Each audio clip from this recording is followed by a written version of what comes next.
This is the Corey Turner Show, and you may know Mark Christopher Lawrence as Big Mike from the hit show Chuck. Maybe you know him in his countless movies, and maybe you know him as the stand-up comedian who's the only guy to ever work out at Curves. But either way, what you do know about Mark, he's an incredible person, an incredible funny guy, and I just got to sit down and have a great talk with him. What's it like as a comedian right now and a stand-up comic with what's happening with COVID? It's absolutely dismal. There's nothing going on. So, you're trying to find creative ways to do stuff. This Thursday I'll be doing. I'll be taking over the Facebook page for Laughs Unlimited Comedy Club in Sacramento.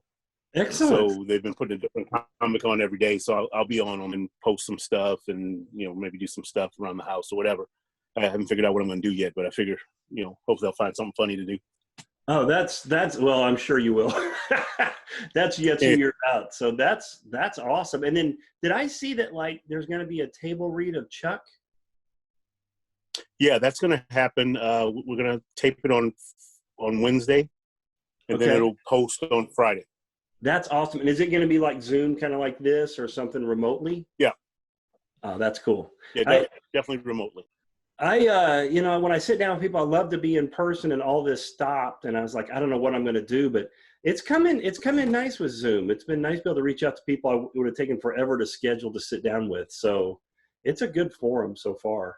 Yeah, I think it gives people, an opportunity to reach out and to chat who otherwise maybe not have the opportunity to. I think for me personally, it's like I was so busy in mid-March that I wouldn't have been able to do any interviews, right. unless it had to do with a club where they bring me in the day before and I do it and then, do the comedy gig. But right. To actually sit down and do an interview, it's like I had no time to go anywhere. No time to do that.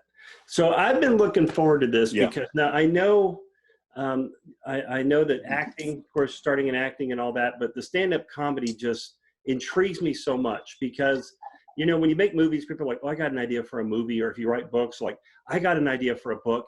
But when you hear someone say, I'm a stand-up comedian, everybody's like, that is terrifying. How did that, I want to go back and talk about acting for sure, but how did the stand-up comedy start for you? In high school. Okay.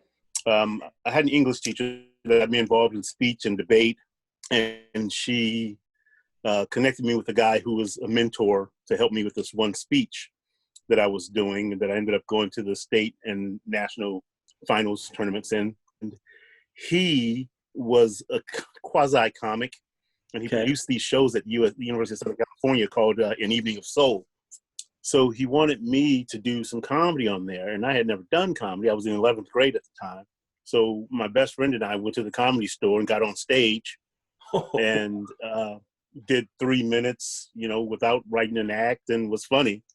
Right. So then told Perry, who was the guy's name, told him about it. And so he helped me sort of form, how to put jokes together in some sort of structure.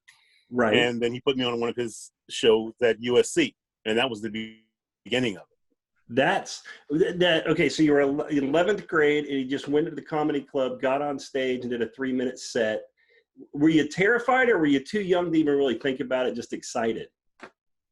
No, I mean, I was in speech and debate, so I was used to speaking all the time, so it wasn't a big deal. I was just, okay, it's just more people here. I think the only thing that was sort of terrifying was that I was supposed to be on at 10 o'clock p.m., right? Because it was potluck night, the open mic night, and Robin Williams came in and did 45 minutes, 2 people in front of me, and then I was like, wow, I don't want to have to follow that, and then the 2 guys right after him tanked, and so when I went, it was great because they were terrible right before me. They set you up perfect.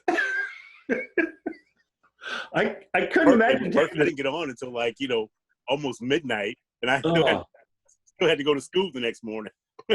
Man, talk about even like a lifelong accomplishment to share the stage the same night with Robin Williams. I can only imagine. I'm like, that would have been great. Yeah. And luckily you did have the 2 guys set you up perfect, right? You had to pay them off. Like, if you guys would tank for me, That would be best. Well, I don't think they had much of a choice, but to tank. That's they true. were both brand new. Yeah, hard to match that energy. Now, I did know like it really all started for you with debate, right? Like back in high school, right? No. My English teacher got me involved. She produced a play, Bus Stop. Okay. On campus. Yes. We didn't really have a theater. We had a double room that was our theater, and so I played the learned professor in Bus Stop. So that was the first did, and took it to the Literary Olympiad, the Compton Unified School District Literary Olympiad, and I won Best Actor. Wow. And so that was my first experience with acting. Yeah. Gotcha. Well, what an experience to go all the way. Yeah, that was 10th grade. Right. And then so then my junior year, I was in drafting. I had a drafting class and got into it with the teacher and ended up wanting to be in his class anymore. So she said, well, you can take my 5th period class, which is a speech class. I said, okay. So I took her class, and she says, oh, you got to go to tournaments to pass the class. So then all of a sudden I was going to speech tournaments and ended up pretty good at it. I ended up with a scholarship to USC because of it. I always laugh how crazy how life is. Like if you hadn't had that draft teacher and you kind of had the rub there, you wouldn't have done that. And then the full ride scholarship to USC, right? Well, I didn't even want to go to that high school. Okay. I wanted to go to a different high school. I went to go to Southgate High, so I was like trying to get my mother to get her friend to let us use her address so I could play football there. And my mother didn't want to jump through the hoop. She was like, no, you're just gonna have to go to Dominguez. And so I ended up going to Dominguez, and which is where I needed to be. Right. And he got involved with Mrs. Schilling, and Mrs. Schilling, I always say changed my life because at the time it was the height of the rise of the Bloods and Crips in Compton, and easily gone a different direction. Because you were raised by a single mom in Compton, right? Yeah. So it could have gone either way. And I mean, there are a lot of guys, there are a lot of guys in my neighborhood that chose differently. You know, Mrs. Schilling gave me something to do. All of a sudden, I had no spare time. And she saw talent in you, and kept you busy. That's pretty cool. I didn't realize that. I didn't realize that it came down to a drafting class that made that big of a difference for you. Now USC, the scholarship, was that for speech? Or was that for theater? Was that for everything? That was for speech. Okay. It was for speech. Yeah, I went to San Diego State one semester. Okay. It was a complete fish out of water. I left high school, student body president, captain of the football team, captain of the wrestling team, president of my class, president of the speech team, to being the only Black guy in all my classes. Yeah, so you went from being like known by everybody to just on your own. Nobody. Right, this complete fish out of water. Yeah, trying to find your way. I was like, okay, I gotta regroup, and then I was too small to play football on that level. Well, why did you go there? Why did you go there first, though? What was it that drew you to that college? I was just looking for a place where I got accepted. I think 3 or 4 applications out. That was one that I got accepted in. That was in California. I took a couple of trips. I went to New Mexico. I didn't like it. I went to UNLV. I didn't like it. Right. And then I went there and decided, okay, I'll go to San Diego State and just walk on. Right. And then when I walked on, at that point, it was more about football at that point, right? Still. Yeah, in my head. Right. In my head, it was. Sure. Those guys are big by the time you get to that level. Yeah, and so the running back coach was like, he says, I need a off season to work with you. He says, because I only played short downs in high school. I was mostly center or linebacker, and so and I was way too small to be a linebacker or a center on that level. So then I went home and went to Cerritos College and ended up being most outstanding. So USC offered me a scholarship for speech. How did they notice you? So what was that path that got you noticed for speech? Because you're trying to do football, and then what made that connection for them? Well, I went to, I was on the speech team at Cerritos. So even outside of football, I still kept up speech, and I went to, I ended up and won the tournament. And every round of the tournament, I took 4 speeches to the tournament. I won all 4 events.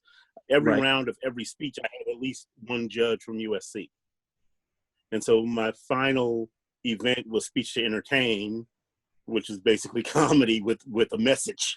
Right. And the head of the department was from USC, was one of the coaches, was one of the judges. And after the award ceremony, he came up to me. He says, "I want to get you to come to talk to you about coming to USC." I said, "Well, I can't afford to go to USC." He says, "Did I ask you for any money?" And then he handed me his card. He says, "Call me." So I call him up, and next thing I know, I'm a student at USC. Dude, that's a fight on, right? That's amazing. Yeah. That is amazing. Yeah, it was fantastic. So you go to USC and you're still doing speech, but you're also doing theater. And then so how did we no, okay. That's not the way it happened. So what happened was I'm doing speech theater. I took a voice class for speaking and centering. This point, I'm a junior. And actually have enough credits to graduate. So I take this speech, this speech class with centering and diction and all that. And the instructor says, "Well, you can't pass the class unless you do 2 songs and 2 monologues." I was like, "Okay." So I ended up doing the 2 songs, 2 monologues, and then he talked me into auditioning for the Bachelor of Fine Arts program at the Bachelor of Fine Arts acting program. It's a 4-year program. I think they hire I think it's 30 men and 30 women a year, and they stick together the whole 4 years. Wow. They had 3 spots open in their sophomore year, and they put me into one of those spots. So that year, myself and Tommy Ford, who used to be on Martin, right, and he passed a couple years ago. He was one of my best friends. And so he and I and another young lady, those 3 spots, and I started working professionally the same year in theater, also in TV, and then a year later, my first film. That's crazy. Yeah, it is funny how life was just like, "Hey, Mark, you're going here." Like it just felt like it steered you, right?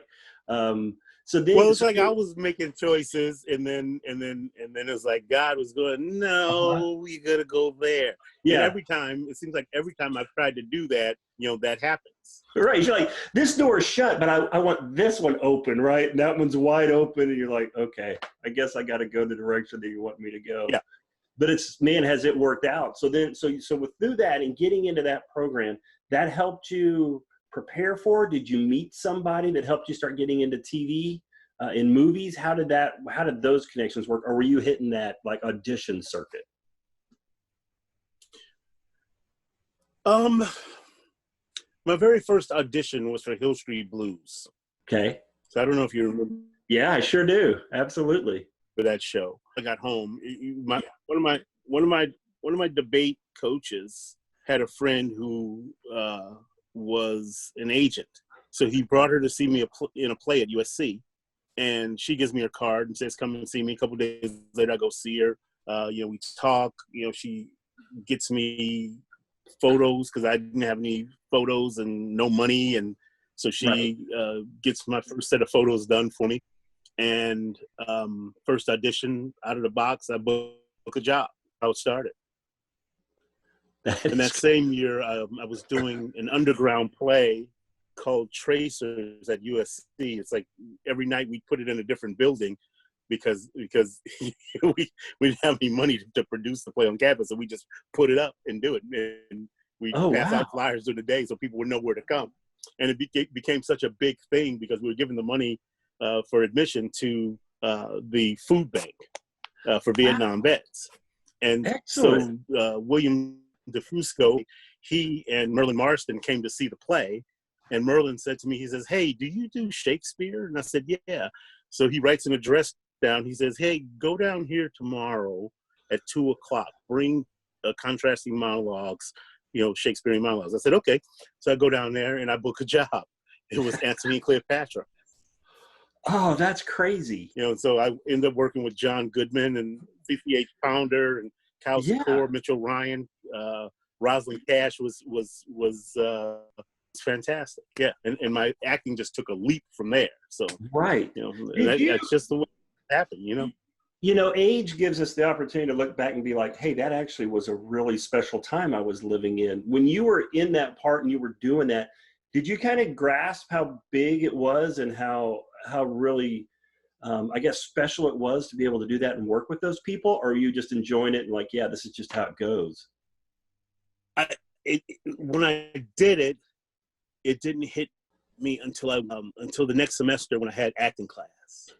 You know, Gotcha. when I went to the first acting class, and I'm with these same students that I've been working with. You know, so they basically they split the 30 and 30 into two halves, and then Okay. so you go a semester, and then they mix it up and then split it again. And so when I went back to acting class, my acting had taken a noticeable leap, Really stepped up, and right? it was like just from working with these pros, you know, fast. Right. It does help. It's like football, right? We relate it to football. When you're playing against someone that's really good and they're making you step up your game and you're having to hit harder, run Yeah, faster. Acting's the same way. Comedy's the same way. You're getting that timing. Working with someone who really masters it, I mean, that does make us stronger. That's huge oh yeah, to be able to do that. yeah. Yeah, and as I look back, and I ended up doing like 10 plays at the Los Angeles Theater Center. You Right? know, it's like they love me over there. It's like Diane right now. I said, nothing. She goes, come meet me for lunch. And so we talked. She said, well, I'm doing this play. It's an experimental theater piece, but we're going to put it on the big stage, blah, blah, blah, blah. We thought you'd be great in it. You want to do it? Yeah. You Okay. know, Well, let's ended see. up Yeah, I doing, got nothing. you know, yeah, did like 10 plays there, and you know, while that theater was thriving. Right. I always ask, so that's still during that time where you're working to, like, I guess, make it. I guess we're always saying we're trying to make it, but that was that time where you were trying to turn this into maybe that what your career was. How was your family during that? I always like to ask, because as we chase our dreams, sometimes people can't see them. Were they like really supportive, or they were like, hey, maybe you should see if you can get another degree while you're at USC? What was their feelings towards it? No, you know, I mean, I think the only thing was when I decided to get into the Bachelor of Fine Arts program. You know, once I got that first job, you know, it was just like, oh, okay, I guess this is what you're doing, because now I wasn't going to law school and use speech and debate as you know, Ah, my pre and like 5 years in, when all of my friends that were on the debate team were clerking for judges or lawyers at major firms, then I was second guessing myself. And then that was the year I did Terminator 2, and yes. things started to snowball. It was just like, okay, so I guess I'm all right. Yeah. And speaking of, you know, speaking of doors closing, right before Terminator 2, I had my longest period of started, you know, You had your longest period of theater, what? I'm sorry, it froze film, for just a TV, second. of my longest period of not working. Gotcha. So, A big dose of reality theater, set in there for a second, right? Where it's like, okay, where's my next gig coming from? yeah. Well, I thought, you know, well, I've made a mistake, you know, because all my friends are working at these great law firms, and maybe I should find something else to do. And I saw in the paper, learn to deal cards. We have placement. We can Hit me. Vegas or Reno and Tahoe, and I was like, okay, you know, make a six-figure income, blah blah blah. I was like, okay, audit the first class, and then if you like it, it's $499. I Yeah. go audit the class. Before the first break in the class comes up, some suits come in and they shut the class down. Really? Apparently, they were laundering money through the class, and So that hold was the on end though. of it. There And was a slight chance that the Mark we know and love as comedy and as acting could have been a dealer in Reno somewhere. A very little chance. Yeah. Hit me. Split them. No, you don't want to split hey, them. I was leaning toward Monaco. Okay. Oh, that is true. That's right. See the I was world, leaning right? toward. I saw Monaco and went, "Hey, maybe that's the space for me."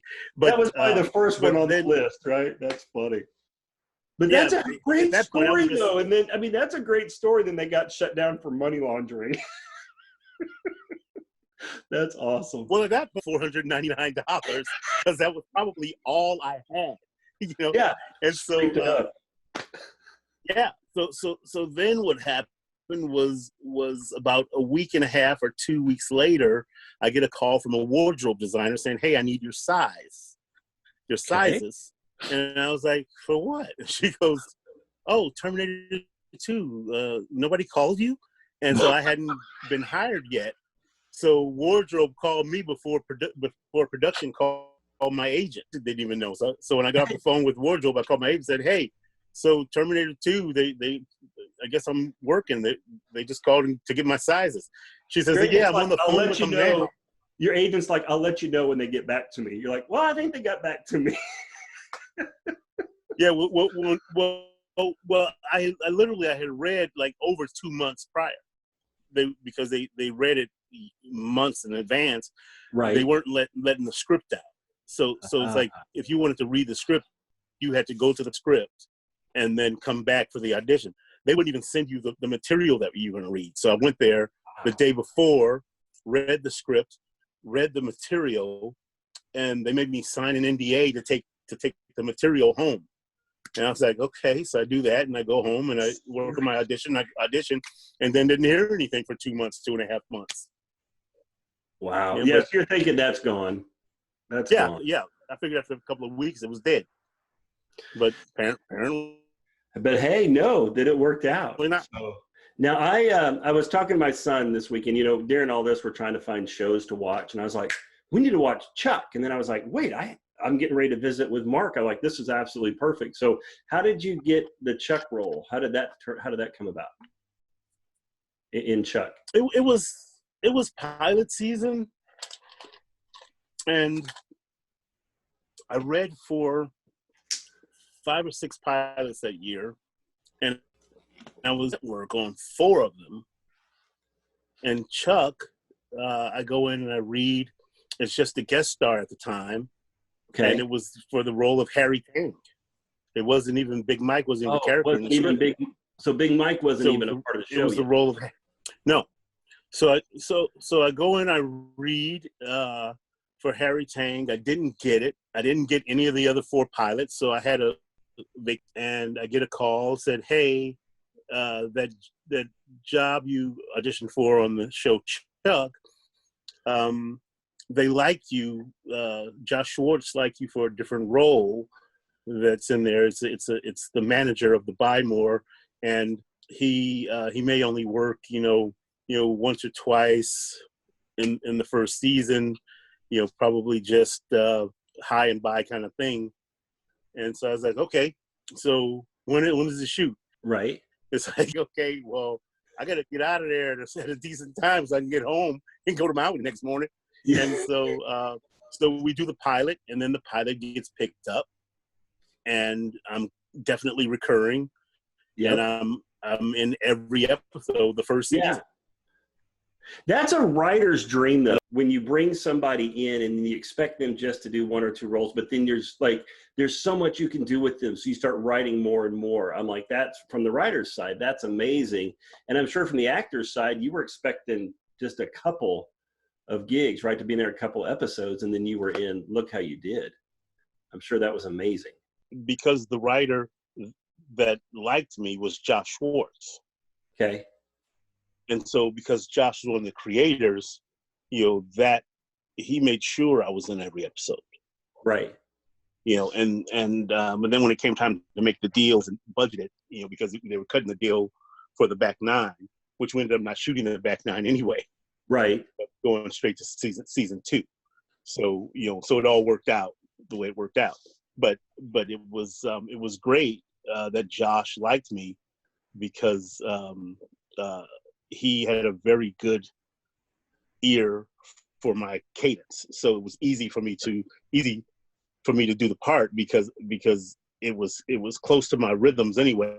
I think the first couple of seasons, Big Mike was a little angry. Right. But it's cool when a writer, it's almost like they're in your head a little bit, when they kind of understand who you are and your personality.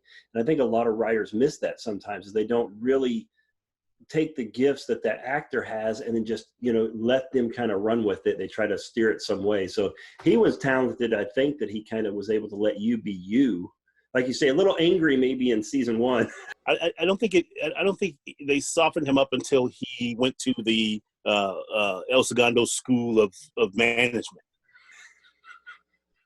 And then he became a softer version, which I didn't like as much because that's what I play all the time. And so for me, it was more, it was more fun to be a jackass. So what did you like? So you'd been on movies, I mean, big movies. Did you like the TV show? Did you like that format? I mean, yeah, you like that? Well, I mean, you know, as an actor, you just want to work. Right. So whether it's TV, whether it's film, whether it's stage, you know, voiceover, I don't care. I just want to work.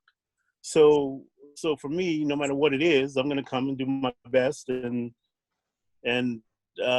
you know, try to be memorable and try to serve the you know, right. So I mean, frankly, I prefer stage because stage affects people immediately. You know, right after the show, if people affect it. People come up to you after the show and you know, sometimes they're crying, sometimes they're laughing, and you know, with stand up, you know, if you suck right now, you know, you don't have to wait for the editor. I was going to ask you about stand up. Tomorrow I can make it better. Yeah, though I'll work on that. And you know, it's kind of funny when we're doing YouTube stuff. It's that same way. It's be able to put something out, get the response right away, get that immediate reaction, and then move on to the next one. So I totally understand, and I love theater too. But on stand-up comedy, how are the hecklers? I mean, have you had a lot of that? Has it been good in your career? You know, what have you had? I've had 2 bad heckling experiences. Usually, I shut them down immediately. Right. I do a lot of comedy in churches, so and it wasn't really a heckle. It was a kid sitting in the front row. As I'm setting up the joke, he started talking to me like I was talking to him. And so you talking back? And it's like I was like, you know how you do blah blah blah blah blah. Yeah, and so blah blah blah. It's like, I'm talking to you. and so that was she on the one church situation, and so you can't clobber a kid. So I found a clever way to get him to shut up. I was gonna say that's frowned upon, right? Yeah, you take down a kid.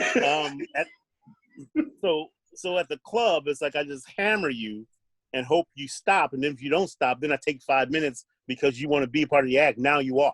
Now, yes, and they don't want that much attention. Usually right. So one night about 2 years ago, at the Madhouse Comedy Club in San Diego, I saw him in the parking lot before the first show. It was a Friday night, so there were 2 shows. Before the first show, I saw him in the parking lot with his girlfriend having an argument. Oh boy! So they end up coming to the second show, and from the green room, I can hear him talking over the comics. I'm headlining. And so I go out and I do my thing, and I can hear her telling him, shush. Right, and embarrassing her. Yeah. And so she's like, be quiet. He goes, I don't have to be quiet. I'm funnier than him. I said, nobody came to see you. Yeah. And then so that turned into a thing. And he stands up and he's blasting expletives. And so finally the bouncer comes over to talk to him.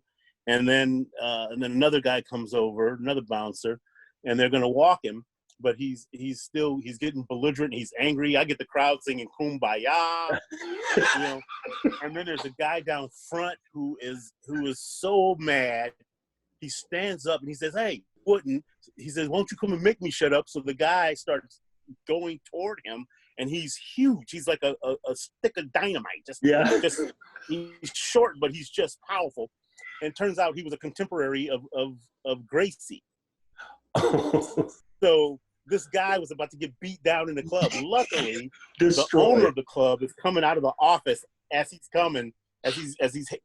he gets about maybe 10 feet away, and diffuses it, and then they walk the guy. Gosh, and you know, so that was the worst.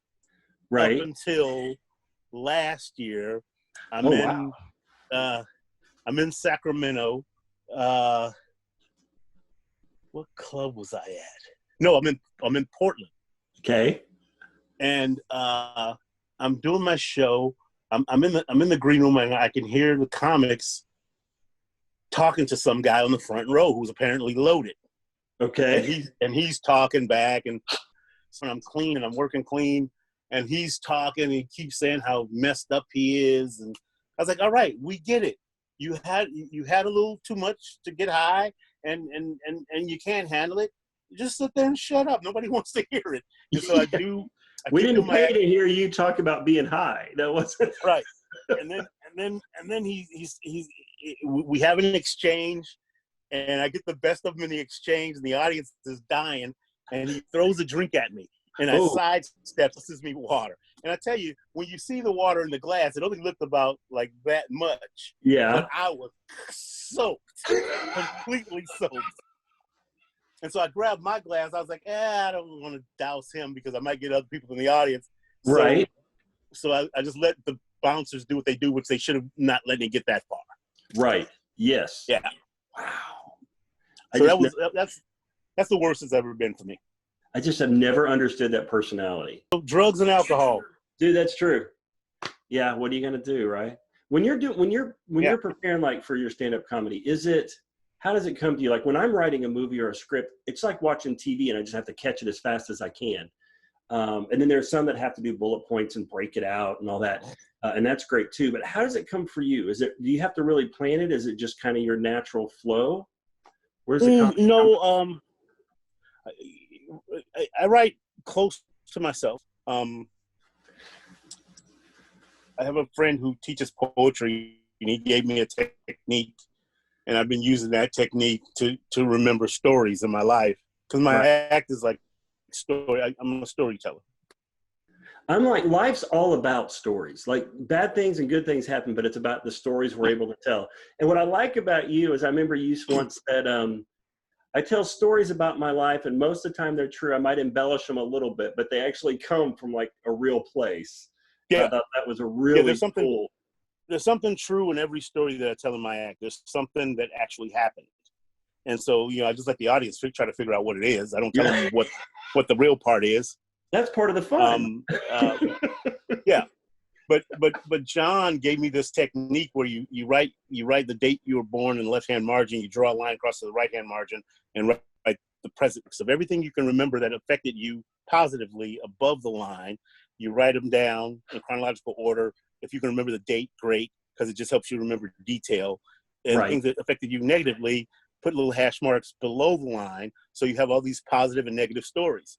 And then so sometimes I'll just look at that outline and take a story and tell the story to myself and go, okay, what's funny about that? And then I'll tell it to somebody, and usually people are laughing about it because my life was pretty huge. Yeah. Humor, and that's how I come up with the stories.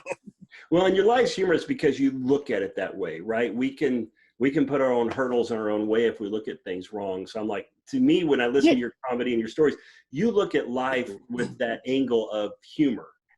And I think that's probably what's gotten you by for, done so well. Well, I think too that also when I'm looking at it, I'm trying to look at it and tell it in a way that it's universal. It's specific to me, but it's also something that could happen to anybody. So that joke came out of that whole bit comes out of me the whole bit about me going to Curves comes out of me falling in the shower, and it was one joke. It's like 1 second I'm standing up, next second I'm on the floor, and the cat is sitting on my chest. Today we're doing bench press. Yeah, okay. All right. Yeah. So all of that whole bit came out of me falling in the shower. Yeah. And then I I have a writer friend who told me, he said, then what happened? That's how it gets, I stretch the bits. I got to tell you, the whole thing about going to the gym and Curves, I had to watch it like 3 or 4 times because honestly, I was laughing to the point I couldn't catch it all. And your pacing is so good that you can laugh and not miss a lot. Sometimes it goes so fast. But even then, I had to go back. I'll put that link because people have to watch that because that one, you're working out at Curves. That was too funny. That was funny. I was saying that when I did that, and there were a par 20 ladies that had come out to the show, and this one lady was just hammered, and she's like looking at me, and she goes, "No, it's for women." And it's like throughout the whole bit, she was hung up on it's for women, and people are dying about the bit. And finally, I get to the end of the bit, I go, "Hey," I said, "That's the joke." The whole joke is after the show. She didn't hear anything else after that. After the show, she came up to me and said, she goes, "Hey, curves, it's for women." Well, you know what's funny is I kind of figured that out.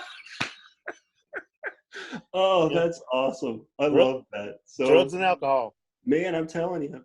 Hey, I can't thank you enough for coming on and visiting with us. Where can we go right now to support you? I know you said you're taking over that one Facebook account. So give me where should we come to support you? Where should we see you online? What can we do? Go to my website, markchristopherlawrence.com. All my links to my social media are there. I'm probably on Instagram every day at some point, Mark Christopher Lawrence. But my website, markchristopherlawrence.com, is where you can find the links to everything. Perfect, man. We'll do it, and I'll encourage everybody to do it. And thank you so much for coming on. Had a great time. Thank you. Yeah, thanks for having me. And Friday, we'll be posting up, the table read from an episode of Chuck. Dude, I can't wait. I'm super excited about that. So I'm hoping Big Mike maybe gets. And that's a charity. That's going to be a charity thing too. Okay, that's good. We can do some. I could have talked to Mark all night. Be sure to go to his social media sites, connect with him. Super funny guy, an amazingly nice person, and someone you definitely want to follow and support. And tune in again because we're going to keep talking about movies.